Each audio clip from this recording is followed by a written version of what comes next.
they could communicate. Yeah, but what? Someone help Betsy. Betsy has a good idea. How do we get the kids to think Latin is woke and cool? Sophie, any ideas? I don't know, like, Make Yeah, a all you TikTok can- dance and Latin. Have what? A TikTok dance and Latin. Yeah, Very good. I am not. That sounds so dumb and so true. Probably right. That's a good point. it's kind of, it could be like a universal language, like that's what I feel like it used to be. It's like everyone from all over could communicate, they knew Latin. That's why I think they don't want people to speak it. Science and Latin. I know, but I think the people don't want that. Like the people that don't want the people to be communicating with each other. I have to say, when Right? I was I have a question. Yes. Was there a war like in the early 1900s? That we could talk about right now? Yeah. So today, actually, yeah, there was. Betsy, all good points, truly. You're a woman of the depths of your wisdom are implumbable. They're impossible to plumb. Really, no, that's a great point. To be continued discussion on the utility versus the irrelevance of the Latin language. But the pretentiousness is obviously assumed already. We're going to talk about the Eastern Front in 1915 today. This is what, seriously, I don't know how to explain this, but when I learned this about her, I was just like, I was really impressed that this is what Sophie lives for. The Eastern Front in 1915, she said. Her whole life is based on this lecture, basically. So I just want to say how honored I am that I could present this lecture to you, considering how personal it is to you. Okay, so this begins with the Russian offensive into the Carpathian Mountains. I think I'm going to go old school today. Old school meaning like the way I planned it, not slide by slide, because that's it's like yucky. And right, to be serious, it's disjointed how to turn the computer for the 0 people on Zoom for the thing. So I think we'll wait to the end to immediately recall it, so to speak. We'll go through it and then in the end we'll look at the photos. We're going to do a lot of number 6 today. Okay. So war score, fall 1915. I, as you know, love football. I love sports in general. And all the dumb cliches, sports are like life. You have to learn how to pick yourself up, all that kind of crap is very annoying. But it's true. Stereotypes and cliches come into being because they have a lot of truth in them. And so sports are a good way of looking at war, or looking at what is the score? What if it was a football game, who's winning the game at this point? We're going to talk a lot about that. Please note as well, so far we've double dipped on the Eastern Front. If you're keeping score in your mind, keeping track of the syllabus in your mind, I think it was now even 2 weeks ago that we opened the Battle of Frontiers in the West. And then that Thursday, we went totally off the grid and went abstract, talked about chemical weapons. And then we came back the following week and went into the Eastern Front, and we're still remaining on the Eastern Front. So we're in a certain sense, we talked about 1914 in the West, through from the Battle of Frontiers through the Christmas truce, and then talked about that in 1915. And then instead of, which may be assumed, jumping back to the Western Front at the beginning of 1915, we stayed in the East.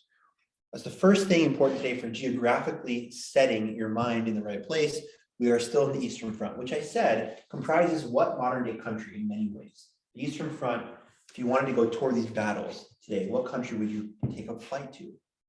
Was that Poland? Yeah, Poland. Poland is not on the map at this time. Poland has been tripartitely partitioned in 3 ways, going back to 1795, between Austria-Hungary, what was then Prussia, what has now become Germany, and Russia. So Poland itself, Poland proper, is not on the map, but is that land that we would identify today, geographically speaking, as Poland. A lot of these cities have not changed. My favorite city, maybe one of my favorite cities in the world, truly Krakow, where World Youth Day was 5 years ago, I guess now. That city is always Polish speaking, it's in Poland, but under Russian occupation, it looked differently than under Austro-Hungarian occupation. What is the most defining feature always of nationality? Above all, seriously, what is the most defining feature of nationality? And if you want a good book, I recommend you read not Benedict Cumberbatch, Benedict Arnold. Also not him. Benedict Anderson. Wow, nothing like making a joke and owning yourself in your own joke. Not Benedict Cumberbatch or Benedict Arnold, Benedict Anderson. Anderson spelled as, if you don't know how to spell, you're a moron. Like the windows. Like the one, yeah, exactly. With 9 S's though. He wrote a book called Imagined Communities in 1983 that talked about the formation of nationalism. You can imagine from the title, no pun intended, but the imagined community is kind of a made-up concept, right? Now, what is nationality? It's kind of invented in certain ways, with the census, taking the census of who's there, with, of course, number one, drawing the boundaries, right? You can't have a country without saying where it begins, what is France and what is not France. But what is the number one feature of nationality? So I was talking about with Poland here, with Krakow, the city, and in general. Nationality means what above all? It does. It is inseparable from language. You're not French, you don't speak French. You're not. Like you might technically be, like if you know, imagine a person who's recently immigrated to France and they've obtained citizenship. They are French, but they will become fully French. That process of naturalization, you can say, will become French when they speak language perfectly. My own mother is a great example. My mom has been a dual citizen in the US and Poland for a while now. But she moved to the country in 1986. She's lived with my dad. They've lived here ever since then, whatever that is now, almost 40 years, crazy, 35 years. But my mom, I'm sure, I never even asked her this question. I'm sure she felt more and more American once, let's say after living in the country for 2-3 years, the end of the 80s, she speak perfect English, right? When she first got here, she probably felt not wholly American, and she wasn't, right? Until she became a citizen. But it's like, yeah, you need language. Right, you will not feel comfortable in a place or identify with a place if you can't speak that language. That seems obvious. Maybe like the kind of rudiments of the faith. I'm a Catholic, but I have no idea what Catholics believe. Like you have to know it. You have to assent to that belief, but also have an outline of what actually Catholicism is. Otherwise, I showed up at the football field. I'm ready for football, gang. I got my tennis racket, my ski helmet, like that kind of thing. If you don't know the basic rules, right? That's what language is. So thank you. You're approaching Dominic. I don't know where Dominic is. I guess he just got arrogant, like I'm so brilliant, I have to come to class anymore. You're approaching Dominic level of like every answer you say is genius. So good job. Very well done. Keep it up. Seize the day. No pressure. I never thought of this until now, but as a dual citizen, your mom, you yourself, right? Yeah, but I became a dual citizen only. I was only an American for the first 24 years of my life. I became a dual citizen in 2011. Okay. So I'm like fake, like not fake, but you know, Well, but what I'm getting at is, do you then have the right? Do I run Europe? Yeah. To vote in both elections? Do I pull strings in European politics? Of course I do. No, I think I do. seriously. No, I think I do. Yeah. So you're not actually bothered to vote? No, like I really find voting so overrated. Sorry, ooh, you know, democracy. I'm dead serious. Sorry, I don't even know if anyone. Maria's on my side. We're monarchists, both of us. I seriously, yeah, no. Even if you're a monarchist, you might, when voting's an option, you might take that opportunity. You're right. Whenever you and I get into a debate, I'm dead serious. I'm trying to be nice. I find that you often have the better argument. I don't care about voting. You have to care to vote. I don't like. It's a lazy like 19-year-old.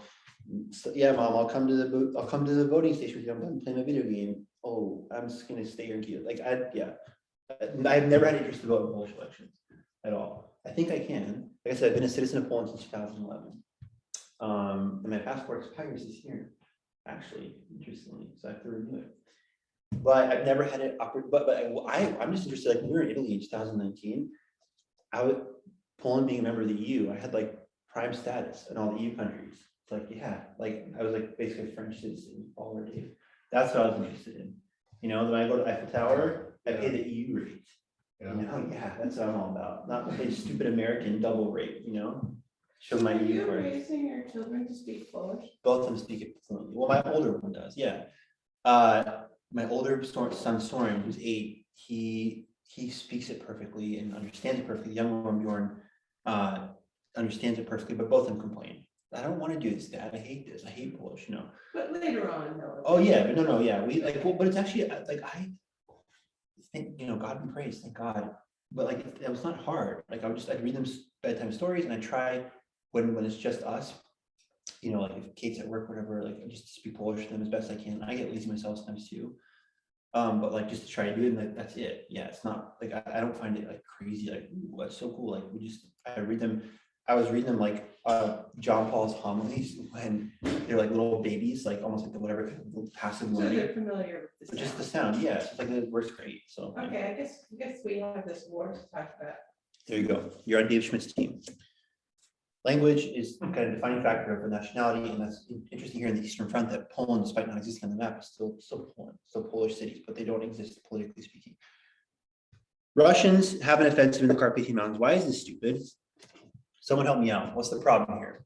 Now, they're point 1A. Let's cover everything on the board. I put up things on the board for a reason, right? As helpmates to myself and to you. Hungarian north, Russian attack south.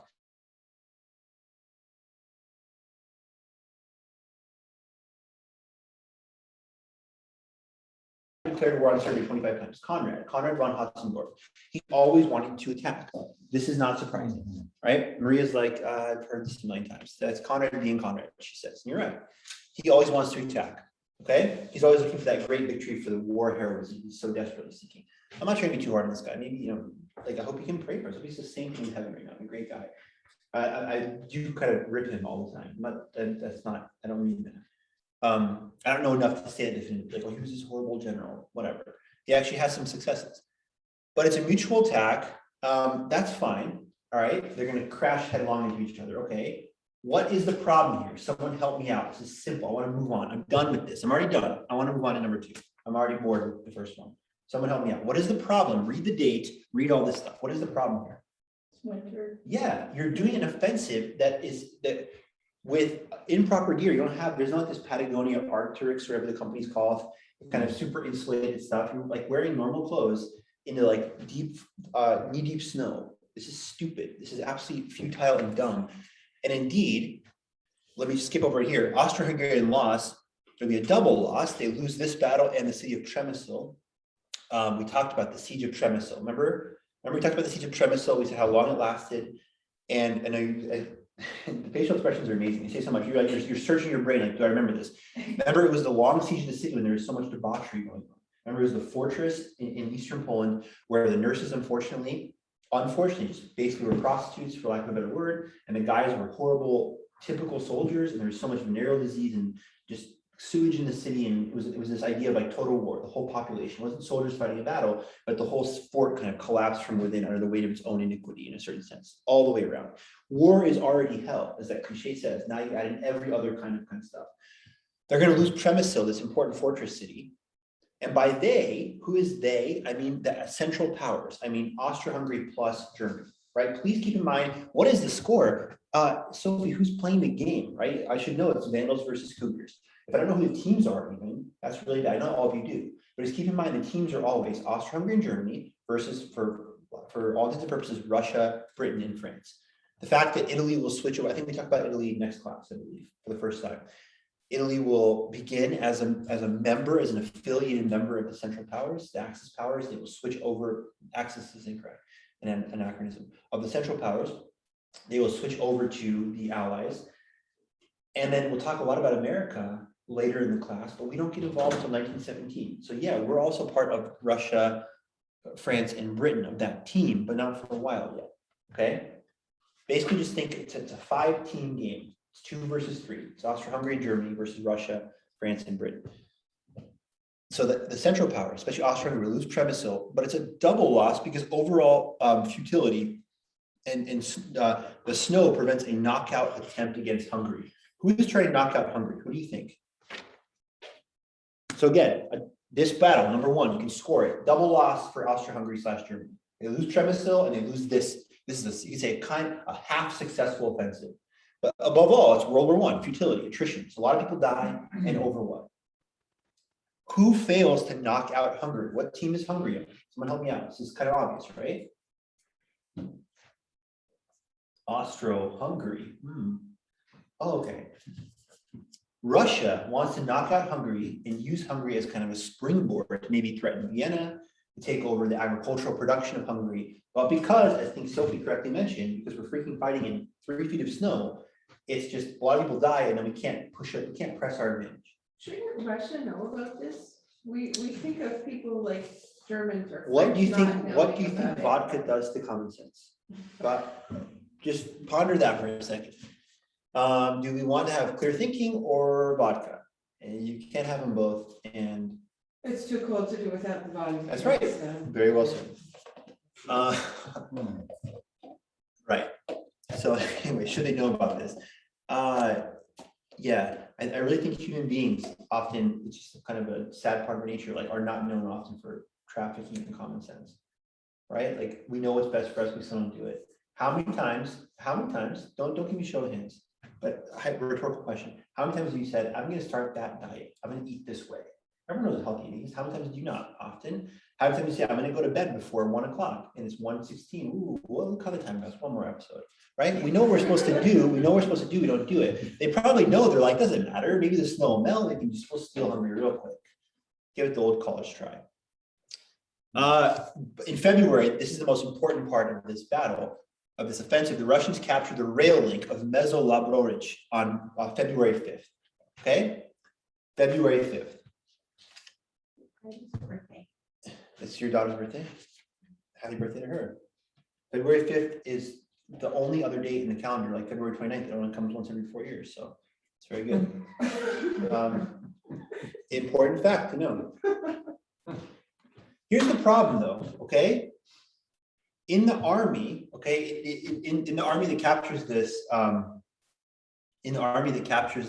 railway line, of 135,000 men, 89,000 are casualties. So you don't have to be great at math, that's like 70%, that's more than half. This is the problem, okay? I will make a note, please, Brusilov, B-R-U-S-I-L-O-V, Brusilov. Brusilov is Alexei Brusilov, he's a Russian general. We're going to talk a lot, by a lot, I mean like probably 20 minutes just about this one thing he does called the Brusilov Offensive. It begins, easy for us to remember as Americans, on July 4th, 1916. Still a long time in the future, a year in the Eastern Front. The Brusilov Offensive is arguably the most successful offensive of the whole Great War. Brusilov, I think, it's maybe even more successful than the Gorlice-Tarnów offensive we're going to talk about today. Brusilov pushes back the line, this Russian guy, a massive attack against Austro-Hungary, pushes back their line hundreds of miles. And in the process, he destroys his army. Imagine the Vandals go on the road and they beat Alabama Crimson Tide, many football fans, the #1 team in the country. Imagine like the Vandals defeat the Crimson Tide, and in the process, every one of their players is out for the season. They all got injured. They won, but they're done. They're done. The Vandal team is over. In this war, the Brusilov offensive becomes this very sad microcosm, even in a great victory. Again, this is a great victory for the Russians. That victory actually destroys his army, basically, and leads indirectly to the Russian Revolution. The Great War is so sad that the great victory still came at such a high cost that often it was like, well, wasn't even worth it in the first place. It's a similar thing here. The Russians win this first battle here, but they lose so many men getting it. It's like, and guess what? The really important people, let me give you a spoiler alert. The Gorlice-Tarnów offensive is going to be absolute German butt kicking, a la frontier style, Battle of the Frontiers. They're going to kick a Russian butt like over and over and over. They're going to go the Donald Trump quote. The Germans are going to get tired of winning. They're going to win so much they're going to be bored of winning. Whatever Trump said. And then I think before that he also said, "Look, a bird," and then after that he was like hashtag something. It was unconnected, but he mentioned in the middle there is, I think, a point there at some point. I told you guys that Trump got booed recently by his own people, right? Everyone, okay, we covered that. Good.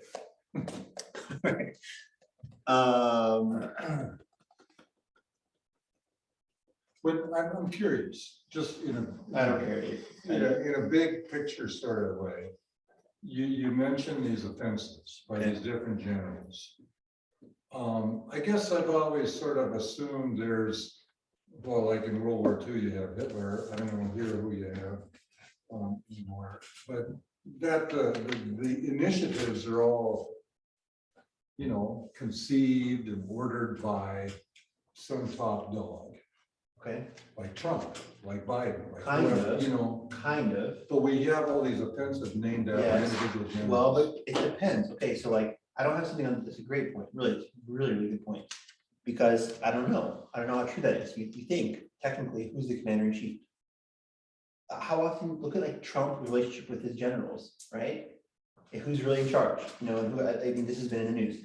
Like that's the kind of, that's been around forever in history, right? That's why, who often, ooh, this can take a real smart person, so never mind, I'll just tell you. Who is it? Who, throughout military history, when do you often see the most seamless command? When what? When a president was military man. What is when president was, it's a Jeopardy game. What is president / military man? Yes, but you wrote dog treats. You're supposed to write the money amount. You're playing for whatever, Dave. Teach his own. Exactly. He's exactly right. In like Alexander the Great was president of Macedonia and prime minister. He was also the leader. He is his own command. That's what's often most seamless. When you have this separation of, I almost want to say church and state. It's almost, that's a wrong, but almost you can imagine that when you have the separation of powers, right? That's supposed to be good. You get this kind of problematic thing where it's like, okay, is the army and the civilian leadership, is the president, is Maria, who is our elected chancellor, head of the army, or I, the general? Maybe I don't like her. We're different parties, and that's really problematic. Well, if Maria is warrior queen, actually on the battlefield and leading us all, that she responds back to herself. That, and then we don't like that. We don't like this concentration of power in America. We don't want that. That's how tyrannies are born, we believe, right?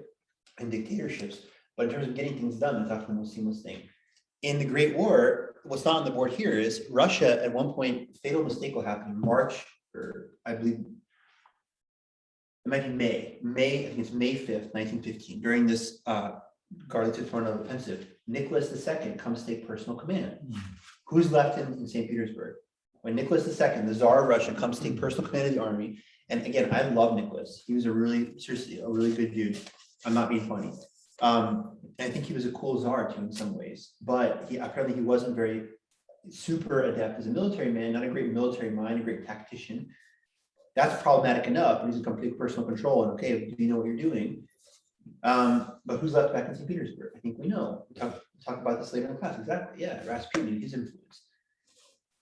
Russia, okay, the Tsar has some kind of top-down control. In Germany, it stops being that way. Even in the July crisis, remember, Ludendorff tells the Kaiser, if you don't go along with this, we're going to like depose you, we're going to revolt. So does the Kaiser, I think they kind of want the Kaiser to sit in his room and play with toy soldiers and eat plum pudding and change his outfit 12 times. Later in the war, no, Ludendorff is calling the shots, the general. He's become the Alexander the Great kind of person. Whereas the Kaiser nominally, at least in Austria-Hungary, Franz Joseph has control, but he's an old man who dies during the war. God rest his soul. After a million-year reign, he's already 83 years old. He's an older guy. Maybe he's easy to kind of circumvent too. No, we'll tell him this, whatever. Despite the fact that he was very, very involved. So yeah, no, it depends. I mean, it really depends. France is this very proud tradition of like republicanism, egalitarianism. So the president, he's the president, but I'm the military man, like kind of stuff. Generals again have the biggest ego in the history of the world. Generals, I don't care if the guy's president, I'm the general. Does he have stars on his coat? I have stars. He has paper mache stars that his daughter made class. I have gold ones. I'm an army man. Like there's this tug of war kind of thing. On the American team, I don't think Woodrow Wilson ever served, much less was a general. He was a stupid college professor, exactly. Ivory Tower guy. And FDR, same story, I don't believe. Vietnam. You know that his name was Joe? Interesting. People now, speaking of slang and making things cool on TikTok, people think his name was Franklin Delano Roosevelt. It's a misnomer. His name was Dope. Seriously. Like I'm dead serious. And then it became associated with marijuana culture. Like they so it was changed in retroactive to Delano. But the first use of thing like that's so dope, bro. It's so cool. Was Franklin Dope Roosevelt? He had a cameo in Reefer Madness. That was a 1936 movie. Do you know? Okay, I can't talk. There's too many censors online. We can't talk about stuff right now. What about that war? About the war. Getting back to that war. See, stop freaking distracting me, all you people. I'm too easily distracted. Japan issues 21 demands to China. I encourage you to look these up for yourself if you're interested. But basically, the most extreme of these demands are found in Section 5 of this proclamation that would give Japan basically a decisive voice over the finance, the government, and internal affairs of China. Please keep in mind 1648 Westphalia, which ended the 30 Years' War. That peace settlement said domestic agents should not be involved in internal affairs. The Westphalia settlement in 1648 said you have to respect territorial sovereignty. Well, this seems to fly directly in the face of that. we Japanese are just going to tell the Chinese what to do and make them our vassal state. There's three things that can be known out of this Japanese 21 demand China thing. It's one, very much like the ultimatum to Serbia.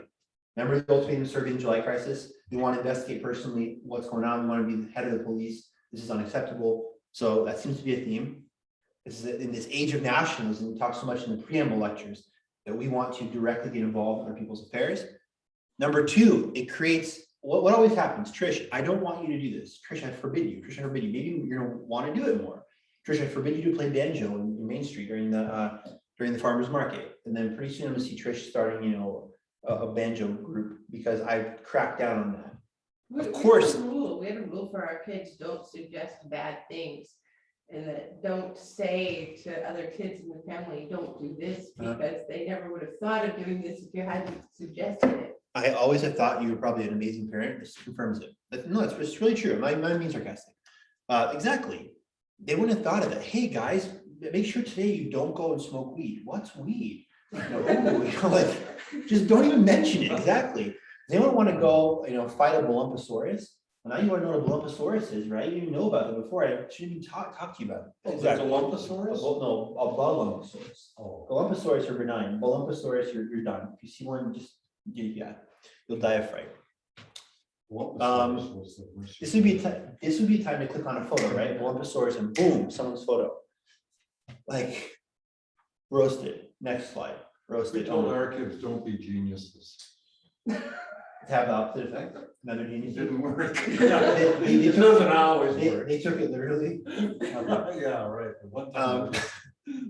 Of course, it has the opposite effect. It creates a surge of Chinese nationalism, which will eventually lead 35 years later to the People's Republic of China, which is still the communist government that rules China today. Now, not directly, if this guy, Chiang Kai-shek, we're not going to talk, this is not a class on Chinese history. China, I could spend 65 years, it's a fascinating country with a history that's thousands of years old.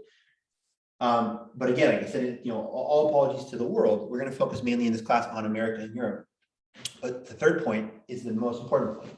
Someone can read off the board to me. Oh wait, I'll read it. Proof of true global war. If you're ever worried, is this a world war? Yes, it's a freaking world war. That's how it ended number 7 down here. The Russians will occupy Tehran in November of 1915. That's in modern day Iran, it's in Persia. Okay, there's battles at the foot of Mount Kilimanjaro. I'm not kidding. Not only are African troops being pumped in, especially French colonial troops to fight in the Western Front, there's also fighting in Africa proper. It's a world war. The Japanese, great example for this, not just here. The Japanese, what's the first thing they do when the war starts? They steal all the German colonies. Well, of course, they declare war on Germany and we're not going to get involved. We'll just take all their holdings in the Pacific. It's a world war. That's not a joke. It's not just like, oh, great war in this European hubris that France and Germany are the world. So like, again, like I made an example of baseball. The MLB championship is called the World Series. That's a misnomer. It's not a World Series, right? It's the American Championship. The World Baseball Classic, which is a less caliber play, it's national teams. The MLB is the best caliber play in the world. That still is a more true world championship. This is a true world war in every possible way. Betsy, you're dying to say something. Had these German colonies. Yeah, Betsy, you not realizing stuff, par for the course. So don't beat yourself up on it. If you find yourself, No, I don't think of the Germans as the people having all the colonies. Yeah. They were late to the game. they were late to the game, but good at the game. And their colonies were east or east, where were they? I mean, James Dean level, east of Eden. James Dean, good looking or no? Seriously, was he worth the hype? Everyone, James Dean, it's like the ideal guy. Yeah, no. I don't know what he looks like. Wow. Well, Why would you admit that? It's like admitting I don't know who Albert Einstein is. Keep embarrassing facts to yourself, please. That's your assignment now. Look up James Dean now on your phone now, Sophie. Oops, I tried to look at Riemann colonies instead of German colonies. That's what happened. Hey, you play stupid games with stupid prizes. Okay. Yeah. That's a great saying. You I've know, never heard that. that's a good one. That's a really good one. Because it just sounds like, I know I shouldn't do this. I'm gonna do it. Why did this happen? Oh, I can see it's very solid. And Maria likes it, I can tell. She liked my rap song. I feel redeemed in her eyes. Makes me feel good. Thank you, Maria. Okay, Battle of Bolmanov. What was this? Right? Remember Battle of Bolmanov? You mentioned this earlier. What was Bolmanov? Anyone know? January, we're still in January, 1915. January 31st, 1915. What is Battle of Bolmanov? It's the first use of gas in the Great War. Remember, I gave you a couple examples about the Battle of Loos, talked about Second Ypres. We're going to talk about those in detail, but that was the abstract lecture. Remember, we stepped back. I'm not even gonna lie, I don't even know how to pronounce this. Ixyl bromide, I have no idea. But it's a tear gas. And when the attack was released by the German army, shelling Russian, this is again, Russia versus Germany. Bolmanov is a city, surprise, surprise, in Poland today. Okay. The Germans shell the Russians, release this Ixyl bromide, tear gas. But it is largely unsuccessful because the low temperatures isn't deployed correctly. But what does this show at this point? Someone connect this for me, only the most genius people. How does the use of gas connect to this idea of true global war? Well, what's the idea here? We're breaking our global agreements. I wasn't thinking of that, but that's correct. That's great. Yeah, no, 100%. I'm thinking something more. That answer is perfect. Especially, I mean, I love when I'm genuinely surprised. I'm not being sarcastic, but I wasn't thinking that. That's great. Yeah, you can trace it back to the Hague conferences of 1899, 1907. 100%. Excellent, Betsy. But what am I thinking in terms of global war on a different level, a different intellectual approach? The use of gas signals what? Use of gas is indiscriminate. But what does it signify? It is indiscriminate. That's the problem with the Battle of Loos when it blows back on the British soldiers. It is, and we don't know how to use this stuff at times. But I'm looking for what? But it's a global war. Everything's at stake. It shows the desperation of what a global war means. Maybe we don't even want to do this. Maybe we realize this is kind of stupid and unethical, stupid, indiscriminate for our own people. Everything's at stake. People early in the war realize 5 months into the war, right? The use of gas signifies we're playing for keeps. It doesn't matter what. It's like using atomic we It's like we have to win. And I think this can help us win. And well, who knows? Again, these were fired off of shells, okay? And a lot of them did not, it was not, thank God, truly thank God, God be praised. It was not a successful attack. People didn't suffer even tear effects. I mean, this is like, oh, it's not a big deal. Yeah, okay, right? Being gassed with anything, probably horrifying. Even just the kind of a lacrimogen agent where it just causes tearing and that kind of stuff. Lacrimatory agent. Okay. Second, Missourian Lakes. There's a theme of today's class. Remember when was the first battle of the first Missourian Lakes? Missourian Lakes, you already know, yes, Poland, northeastern Poland.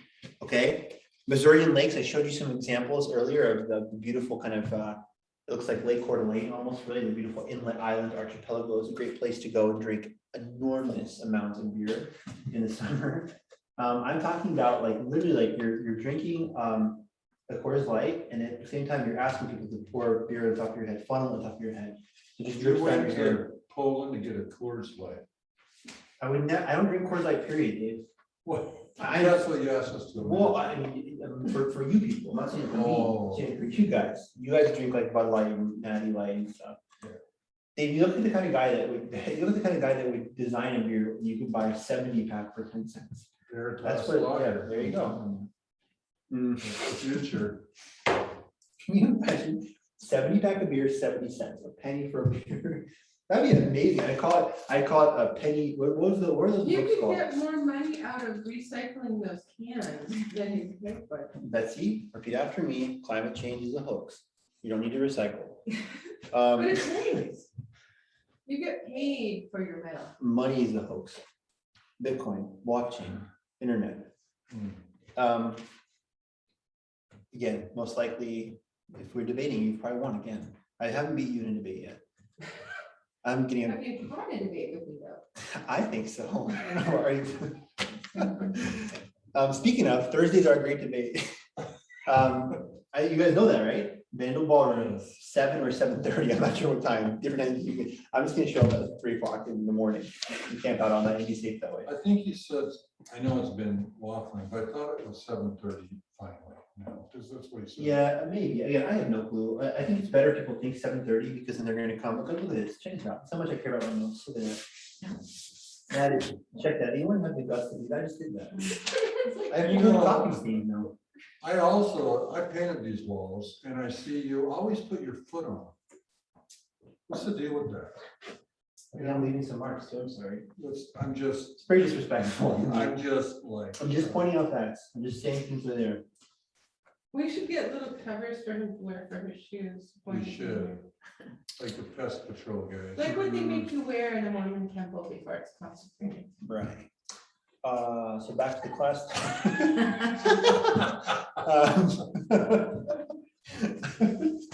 Okay, About that war. about that horse. This has been one of the, I'm not kidding. When we're talking about this stuff, some of the most focused, best lectures we've had. I hope, God willing, all of them, we get the information done. But there's been a lot of diversion in this class. Let's get back on topic. That's what I say. The first battle of Missourian Lakes was in September of 1914. Remember? The opening Eastern Front. Was it a success for the Germans? It was. Remember, following what battle? Someone help me out. What was the great German victory in the East in 1914? August 23rd to 30th, 1914, the Battle of Tannenberg, right? And from that, first Missourian Lakes pushes the Russians back. Remember, the war, remember the teams, everything's kind of emerging from the, Germany, you can look at it as the heart of the war. Germany / Poland, literally Central Europe, the heart of the war. The Germans are trying to push the strands on both ends. Push against the Western Front towards the French, hopefully work towards capturing Paris, push east through what is now Poland into Belarus and Russia, and work to try to capture, if possible, St. Petersburg, Moscow, just destroy the Russian army, decimate the Russian army, which the Russians themselves, tragically and sadly, seem to be doing a good enough job on their own by losing massive, massive casualties, even in victories like this initial offensive in the Carpathian Mountains. Second Missourian Lakes, though, 7 to 22 February, 2 days after Betsy's daughter was born. She was actually born in 1915. So 2 days to the day, 15 days later, we have more push by the Germans. Second Missourian Lakes will absolutely be like First Missourian Lakes, like Tannenberg, kicking the Russians eastward, moving the Russians off the ball, you could say, so to speak. The Russians who had come in strong, the Russians who had broken down the stereotype that we are too slow to mobilize, that we will not be able to mobilize within 6 weeks, while the Germans, of course, a la 1871 Franco-Prussian War, destroy the Western Front, capture Paris, and the Russians are still getting their act together. They showed that was false. They could mobilize. That maybe that great threat the Germans felt, the French-funded program of the Russian weaponry that was going to come to perfect use in 1917, hence strike while the iron's hot, maybe that was farther along than they thought. And the Russians are better organized and the rail lines were quicker. But as the Russians had come in hot, you can say, and mobilized well and were into East Prussia, it's a story of quick reversals for the Russians. And if you think we're reversing now, you just leave the class and talk about this if you don't want your Russian pride hurt. Like I said, again, this is going to be one German victory after the other in here, and then we'll talk about what the score is, so to speak. Second Missourian Lakes, the number one factor is snow. It is like the Carpathian Mountains. It is, but it's not in the mountains, it's by these lakes. But it is, again, a battle where the enemy is as much the elements as the actual man across the line. Everyone understands the problem with that, right? What are the two most famous examples of environment as enemy? They both involve Russia. What are the two most famous examples? You said, I heard the first letter. Yeah. Napoleon in 1812. Yes, but I wanted to say the ice cream type instead of his name. Neapolitan. Yes. He was eating that during his campaign. Neapolitan Napoleon in 1812 is number one. What is the second example? Operation Barbarossa in 1941, Adolf Hitler. Both of these people, Hitler and Napoleon, think I can conquer Russia. And they both do the exact same thing, march deep into Russia in what begins as good weather, especially Operation Barbarossa in the Second World War begins June 22nd. That's pretty nice weather. And then winter hits, and I'm wearing short sleeves, and it's minus 30 degrees outside. It snows up here again. So snow is a huge factor at this time, all right? Many Schlieffen plans are taking place on the Eastern Front. What do I mean by that? What is a Schlieffen plan? Schlieffen plan is, at the point of repetition, but the more I repeat it, hopefully you'll know it forever. Attack this way, and then do something here before a second front it envelops, and then exactly include practically encircling movements, take care of one army at a time, and avoid fighting a two-front war. Encircling movements had worked at, thank you, Sophie, both Tannenberg and First Missourian Lakes. So they're like, let's keep this going. Let's keep working. Basically, especially at Tannenberg. What happened to Tannenberg? Remember, we, the Germans, split off Sassanov from Rennenkampf, take care of Sassanov's army first, then deal with Rennenkampf that was great. So the Germans, in a sense, are kind of reverse engineering the large Schlieffen plan on the smaller scale and trying to avoid fighting, to split armies, take care of one before the other, and it's working pretty good. So the Germans attack, the Russians counterattack at the beginning of this war, at the beginning of this battle, and this is 2 weeks, February 7th to 22nd. And in 3 days, they lose 40,000 men. Okay, this is very sad. It's for them, the 100th time. God rest all their souls. The population, like I said at the start of the war, Russia was overwhelmingly at an advantage. Like I said again, I think it was something like France had 90 million people. Russia almost had 200 million people. It's almost double. But they are running through people in the most terrifying, sad way. Every battle, the Russians need to pile on enormous casualties. French level. Remember in the Western Front, we talked about the casualties by the Christmas truce. How many casualties in the Western Front in 1914? It was like 1.7 million. And of those 1.7 million, 995,000 were French. Almost a million were French, more than half. The Russians and the French both pile on enormous casualties. And the Germans actually, on a note, were actually very good at this. The Germans, historians say, did not do what the French and British appear to do often, which is kind of expand men. The Germans were good at like, this is a stupid attack. We're not going to send people across open field a la Somme just to get blown apart by machine gun fire. This is dumb. We're not going to, this accomplishes nothing whatsoever. The Germans are good at like trying to save their men's lives, not do stupid assaults aimed at nothing except attrition. Because it's true, like there's no point. Yeah, today we're going to send these guys across, if all 10,000 die and 0 casualties behind machine guns. That does something, does nothing. You can almost say it's murder, right? If you know your soldiers have no chance to get across the field and there's no point, you're executing them. I mean, the Germans were, in some ways, if you look at the casualties of the battles, very often, French casualties, 113,000, German 48,000. Seriously, even like stale battles. The Germans were good at like kind of not expending men for no reason. Heavy snow begins to fall on February 11th. Temperatures drop to minus 15 degrees Celsius. Okay, so 4 days in this battle, minus 15 degrees Celsius. Okay. By February 19th, 8 days later, Maria, are you doing the Celsius to Fahrenheit conversion? I'm not sure what that would be. 0 degrees Celsius, of course, is 32 Fahrenheit, right? But I think there's a certain point where they even out, like minus 40 Celsius is minus 40 Fahrenheit, right? Minus 15 degrees Celsius, you can just write is cold. That's cold, definitely cold. Freezing, awful. By February 19th, the Russian corps is again, like at Tannenberg, First Missourian Lakes, encircled. This is very bad, for lack of a better word, strategically, right? When all around your enemy stands perched, holding the high ground, holding the advantageous ground. When the Russians finally surrender on February 22nd, this is exactly the point I was making. They have lost 300 guns, almost 100,000 prisoners, while the Germans lost 14 guns. 300 is a lot bigger than 14. 310 is 30 times.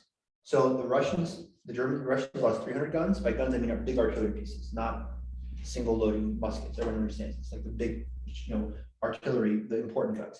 The guns that are responsible for 75% of casualties in the Great War. The Russians have lost 300, Germans 14. The Russians had lost by almost 100,000 men, prisoners and casualties. The Russians 7,000. The Germans 7,000. Germans with 7,000 men, Russians almost 100,000. This is kind of the tenor of the battle in the Eastern Front. And again, it's only going to get worse in a second. Talk about it in a second. The end results are that the Russians gather a toehold in Russia. Ever since Tannenberg, First Missourian Lakes, Second Missourian Lakes, toehold is, okay, here's the border finally, literally toehold. They have 1 foot in. They're not, it's not as much as they want. The German high command is kind of disappointed. They're like, we're just kicking the Russians' butt left and right. Why are we not pressing forward? Well, it's going to come in a second. But they are able to not only have repelled and withstood the immediate Russian advance that begins August 17th of 1914, we talked about in the previous class. they've not only held the line, they've really pushed them back. If you want a football analogy, Russia at this point is like 4th and 36 inside their own 10-yard line. Like, and you know, and they can't punt, they have to go for it. And they're about to get sacked in the end zone for safety and fall out of the end zone, the guy gets injured. Every possible disaster is soon coming. Big German victory, but not enough, as the Germans say, simply to hold in Russia. Gallipoli. Who knows anything about the Battle of Gallipoli? This might be the most famous. World War I, go, name the most famous battles. Passchendaele. Maybe talk about the 100 Days events with Blackjack Pershing, the Americans, 1918. Belleau Wood. Verdun and the Somme, absolutely.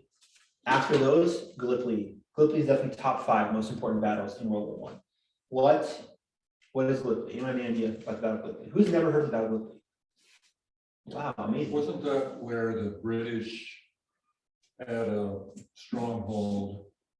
The British leaders basically abandoned them, and but some of them survived anyway, in spite of the odds. No. Wasn't that against the Turkish?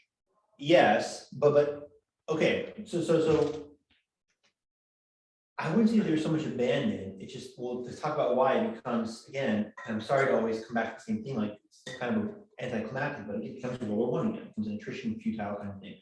I don't know how much they're abandoned, but let me make my first one point. Gallipoli equals maybe the worst British military defeat ever. Maybe as bad as losing the colonies in 1776. Seriously, Gallipoli is seen as one of the most disastrous days in British military history. Maybe the only thing that compares is like the Black Day in British history, the Dark Day, July 1st, 1961. The Somme, like I said, we'll talk about, 57,000 people are wounded and 19,000 killed in the BEF. Gallipoli is an absolute disaster. Now, 5A versus the Ottomans, 4 versus Underbelly. Now, I said in this game, it's basically the British, the French, and the Russians against the Germans and the Austro-Hungarians. Well, the Ottoman Turks are on the German side, okay? But they like the Italians with no insult intended, but they don't count. They're peripheral players. Well, this is what Winston Churchill thinks. The Winston Churchill, the same guy, when he's younger, I think he's in his 30s or 40s. He's the head of the Admiralty. And Churchill says, you know what? Okay, this is February 1950. The Western Front has been hardened, right? The BEF, British Expeditionary Force, and the French held the line at the Marne, but that's hardened. Well, what's happening for our allies in the East? Well, you know already. The Germans are just pounding the Russians. So Churchill says, it's a good idea, actually. Let's try to force the straits, the Dardanelles, by what is now and then was Istanbul, the ancient city of Constantinople. What's the bone being thrown to the Russians? Remember, if you look at the Allies, they had 2 big aims going into the war. 2 big temptations. They were like almost enraptured by 2 things. The French was what? What are the French obsessed with?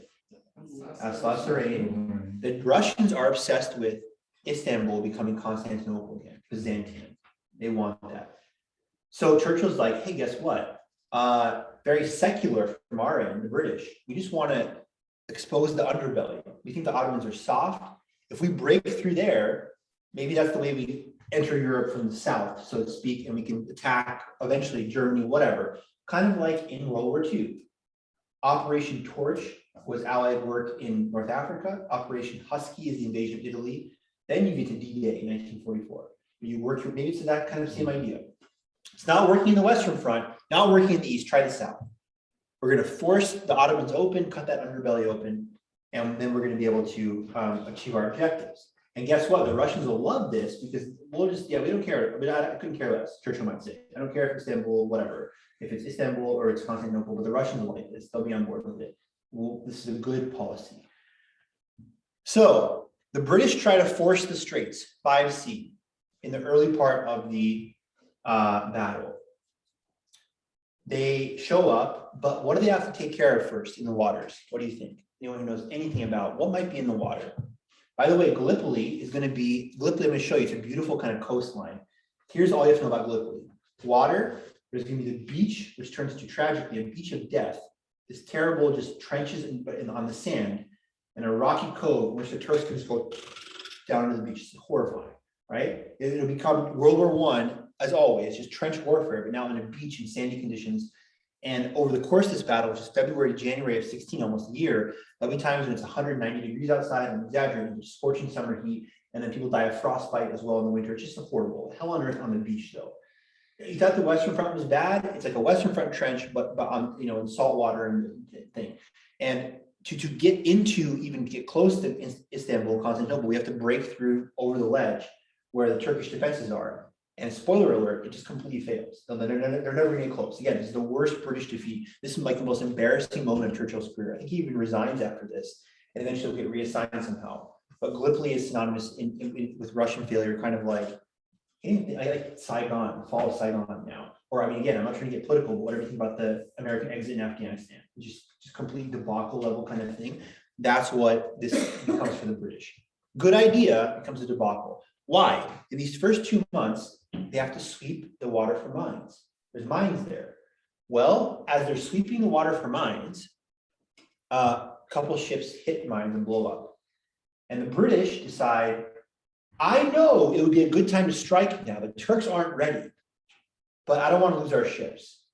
And a lot of people have criticized them that they put the health of ships, the integrity of ships over the lives of men. If you let the Turks get ready, a lot of men are going to die. Because now Gallipoli, which is kind of open maybe to be attacked quickly, they're going to set their fortifications. And what actually did happen couldn't happen. They're going to be able to fight and hold that line. Maybe now we lose some ships. If we just push through these people on the beach, we give a chance to make a run at before they're ready. Well, the British, they're too cautious. They delay for a long time. In fact, there's a critical 5-week delay where a guy who's the head of the Turkish forces in this place called Lyman Sanders. And you're like, Lyman Sanders doesn't sound like a Turkish name. He's a German general. Okay, even the Turks understand the Germans are the best. They're like, let this guy run the army. Sanders is like, I would have taken like 3 days. He said something later, like, whatever. They gave me freaking 5 weeks, and he sets up perfect trench defenses. So by the time that the British are on, the forces are there, instead of it being an open kind of land, they're fighting not just trench warfare, but an uphill trench warfare. So you imagine, you do the math, right? When your enemy literally can shoot down you like fish in a barrel. And the most deadly place is this place called Anzac Cove. And Anzac is an acronym for Australia and New Zealand. My friend, if you know anything about Australia and New Zealand, this is their like July 4th. This is their national day kind of thing. That national identity was formed on the bloody shores of Gallipoli. They say to this day that the Australian and New Zealand soldiers who were fighting for king and country, for the British Commonwealth, because so many of them died, Australian and New Zealand soldiers in Gallipoli, they look at it like that's when our country was born. That's when I was no longer an Australian, as it's like a state like Idaho, US, that's an entity unto itself. To this day, Anzac Day is still considered, I think, on the level of July 4th. That's the day of Independence Day of these countries in their mind, by blood, a baptism of blood, right? There's a great movie. I encourage you to watch it. Really, it's really great. It was rated, I think, the top 5 best World War movies. It's called Gallipoli. Mel Gibson's in it. It's from 1981, so he's super young. He's like 25 years old. But it's a story of 2 guys who go and fight there. It's very, very well done. Not cheesy, not dumb. Again, the movie is the Battle of Gallipoli. 5/24, like 12/25, a beautiful moment. On May 24th, you have this truce declared, like a Christmas truce. And the same thing that happens in the West happens at Gallipoli. The soldiers come out of their trenches, they exchange tobacco. Shows the beauty of the human spirit. Shows, I would argue, that all people are made in the image and likeness of God and are made towards that second commandment of loving your neighbor as yourself. And this moment, this guy's been trying to kill me for 2 months.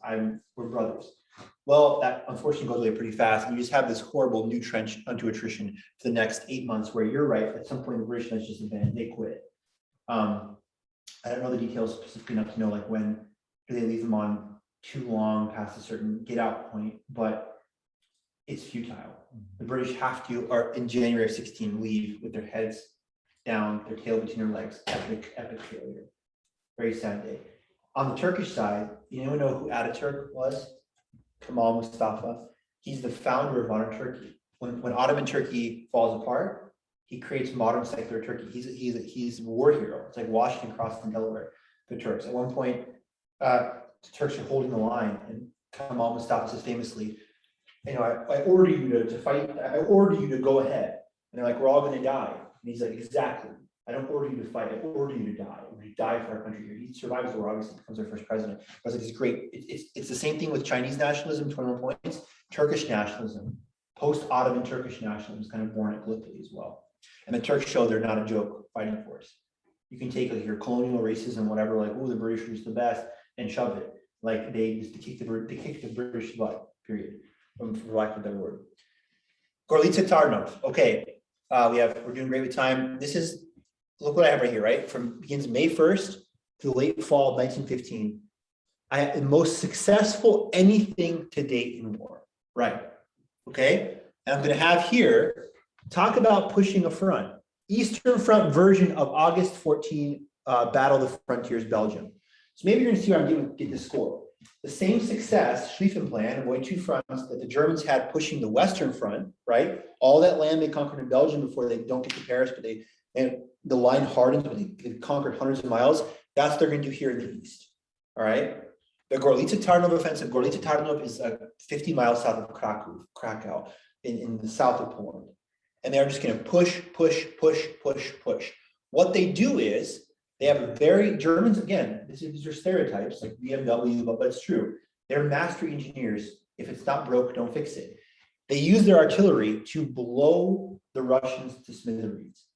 Okay, they begin this artillery barrage on May 1st. So it opens up and just boom, boom, boom, boom, boom. The Germans are amazing artillerymen. They can even adjust for wind factors and stuff. If they wanted to drop, like Sophie, an artillery piece on your coffee mug, they were that precise. The Russians, unfortunately, helped them because their trenches aren't so much trenches as like little holes in the ground. They're exposed. So the Russians blow apart the line first. The Germans, blow apart the Russian line first, and the soldiers just advance. And so look what happens really quickly. On June 1st, only a month after beginning this, the Germans have retaken Przemysl. Everyone now knows Przemysl very well, right? This kind of citadel, debauchery, whatever, etc. They've retaken Przemysl. Now, once you have a mental map, okay, look, I'm going to start here. Look, here's Przemysl, right? My fist. 3 weeks later, they're over in Lvov, Lemberg. They've taken Lemberg. 2 months later, right? They've taken Warsaw. And finally, by September of 2019, September 19th, 1915, they've taken Vilno, okay, up in the Baltic countries. So they literally, over the course, this is lightning speed. In the Gorlice Tarnov offensive, in the course of only 3 months, it captured just like enormous amount of territory. It'd be like a boxing match where the guy gets knocked out in 40 seconds and the ref lets the other guy punch him still for another 10 minutes. Like the Russians are knocked out immediately, overwhelmed immediately, and the Germans just keep pushing and pushing and pushing and pushing. So if we want to keep score, someone help me out. What do you think is the score of the war in 1915? Let's do a whole, I want to review this kind of stuff. So I want it to stick in your head. I want you to think about it. What is some of the, what's the score of the war you think? I think Germany is ahead. Way ahead. Way ahead. Let's go front by front. What has happened in the Western Front? Well, in the Western Front, thankfully, our guys, we're going to join the French, so it's down on that side, right? That's what we would have it. Our team, we've won the battle of the century. Sorry, I keep doing the wall. That's okay. I know. You grimace every single time. I'm sorry. How do you like this, Dave? Check this out. In the Western Front, we won the battle of the century, the Marne, right? Great. Paris didn't fall. But that seems like a pretty low standard. That's like saying, well, the Vandals lost 86-0. They didn't give up 100 points. That was our goal the whole time. So don't give up 100 points. Because the Battle of the Frontiers, right? What was that? There was one Belgian pushback. God bless the Belgians, right? We're not chocolate soldiers. We're not going to roll over and die. Oh, march through our country. They put up a strong resistance. But after Ludendorff's door knocking, right? Taking command, I mean, it's just absolutely boom, boom, boom. And remember, the shells that I use this example every single time, but this is the World War, right? 75% of all casualties in this war come from artillery fire. That high-tech German artillery fire into well-built Belgian forts still is nothing when it goes boom and blows it up from inside. The Germans, great success in the Western Front despite being held up. What about the Southern Front? Well, the Southern Front, more German success. The German general hands the British the worst loss in their history, and preserves the German tactics plus the Ottoman bravery and fighting ability holds us the Southern Front, so to speak. And we haven't started talking about the Italians yet. We will soon. But what about the East? While the East, who have to comment more, the Russians who came in pretty hot are sent back double hot. So at this point in the war, it's like Germany is looking very, very good by mid-1915. We're going to talk what's going on the Western Front next class. Because we're going to always go chronologically. We're going to talk about the sinking of the Lusitania, which is the first kind of bellwether sign of the possibility of America getting involved in the Great War. But at this point, right, let's end with some positive stuff for the Russians before I show you the slides. The Świętanie offensive between August 26th and 19th September is a Russian success. Is some pushback against this massive wave of the Gorlice-Tarnów offensive. There's some Russian holding, and then a nice little prize for the Russians when they capture Tehran, which connects, look at this little star, back to global war, right? We're in the Middle East, we're everywhere. All right, my friends, let's look at the slides and let's be out of here.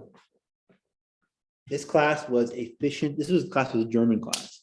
Just got everything done. Perfect time. It was awesome. All right, everyone can see that? Well, obviously you people in the class can. No one's on Zoom, so who cares? Here we go. Here's where the Carpathian Mountains lie on the map. And they are beautiful, but would you want to fight in conditions like this? I'd like to ski here, right? This is beautiful. This is gorgeous, right? Great place to go. But I would not want to be in a trench when it's windy like this. And this is what it was like, right? At this time, in some ways, the weather is the worst enemy of these people.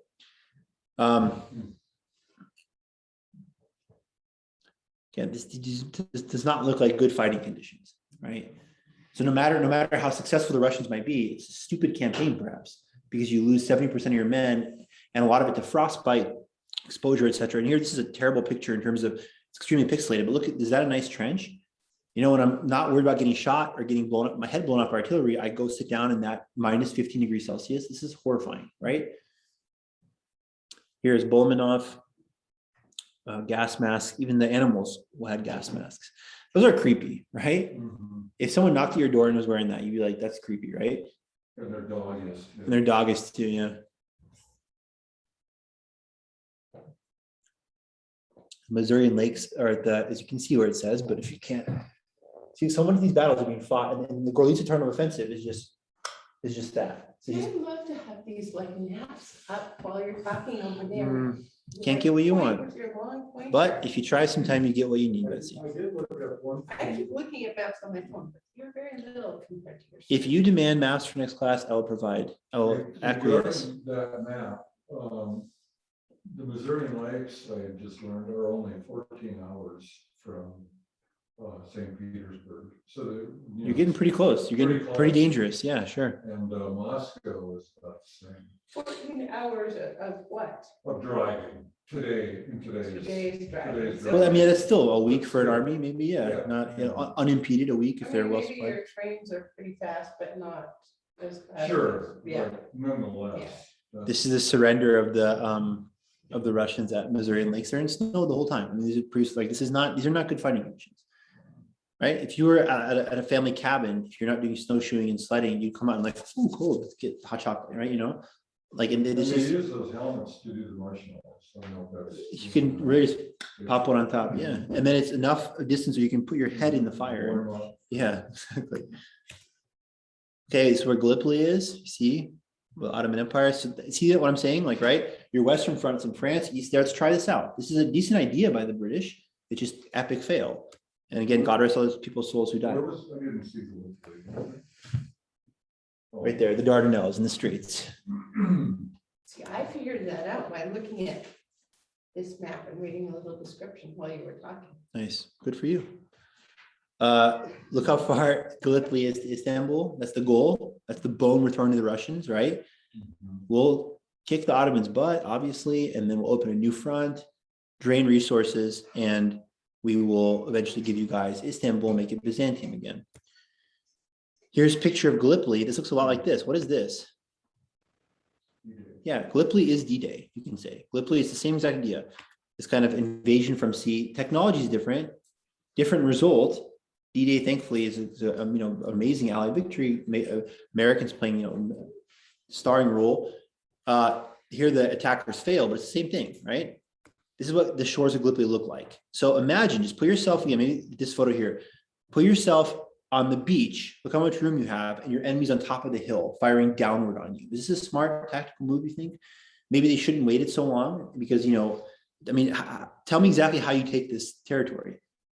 Dave, I want you to set up your troops on the like inch of sand, and there's gonna be people hiding in the hills up there, firing artillery fire and machine guns on you. Yeah, it's not surprising the result you get. I have a lot of photos for you from And we Gallipoli. don't have shields. You have nothing. I mean, you're gonna be in a hailstorm of steel. Ernst Junger wrote a book I suggested for this class. You guys, there's an 8-book reading list, which please feel no obligation to get. We have enough information as it is, but one of them is called Storm of Steel. His firsthand experience. This is literally a storm of steel. You're gonna get a hailstorm of bullet and artillery fire on you. And here's what this trench life would be like in the sandy trenches. Cramped, awful, horrifying, to say the least. Here's some officers having tea.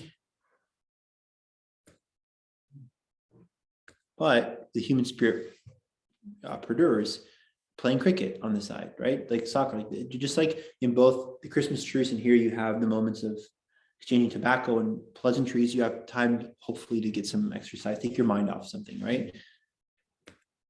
Here's, well, why is that guy putting his helmet up? Yeah, right? Imagine that comfort. Put your helmet up and then bing, bing, bing, bing, bing, you know, off feeling like that. It's like, well, you're right, so I'm not moving ever. You know, it's just this hell on earth. It's like solitary confinement in the open exposures, right? Here's some open charges, obviously medical treatment. These people are suffering from frostbite, unfortunately, the later part of the campaign. Gorlice Tarnov, look at the line we're talking about, right? Look at the amount of miles, right? Over 100 miles of just push, push, push, push, push. And actually, right, this is already picking it up in mid battle, because you already have, okay, Tarnov is starting down here. You're already, you've already taken some part of this land as you start off, beginning with Łódź and towards the middle where, what's it called, Bolmanov is earlier in January, and you're pushing it all the way out Now, when they're into pushing Russia. that 100 miles, are there soldiers walking that 100 miles? Of course, No. yeah. I mean, they use trains as much as they could sometimes, but there's parts now of like Eastern Poland and stuff that are like, I think it's really cool, like so Wild West, where it's like dirt roads, nothing else. There's no transport, even today. Like you're 50 miles away from like a usable road. So back then, I mean, no, there's places there is no train travel. There's nothing to do but walk, and you use horses. And here you see them moving the line. Look, you can use animal power, but it's basically this, Betsy. But it's basically just mass of men of human power. They'll have to be fed. That was one of the biggest challenges of the mobile kitchens. That's why Yeah, it's always terrible for the people in the area where wars are. sure. We have to feed our men and create a famine for you. Something good for the Russians as we occupying, fighting through the sands, literally.